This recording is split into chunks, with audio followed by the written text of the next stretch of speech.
Hi guys, welcome to the channel. In today's video, I'm going to show you how you can upload video on Rumble. So before getting into this video, must subscribe to our YouTube channel and click on the bell icon.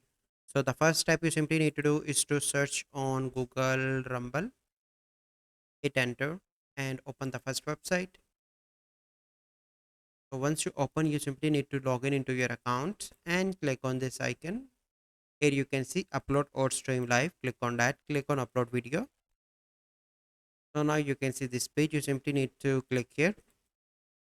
You can maximum upload video of 15 GB. So I'm going to select this one for example. And now you can see that this video is uploading. You can add video title here, video description here. You can upload thumbnail as well. You can add tag as well. And here you can set the privacy of the video. You want to public, unlisted, private, or you want to schedule. And after that you simply need to click on upload. So this is the easy process by which you can upload video on Rumble. So I hope you find this video helpful. If you find this video helpful, must like this video, subscribe to our YouTube channel for future videos. We'll see you in the next video. Thank you. Have a good day.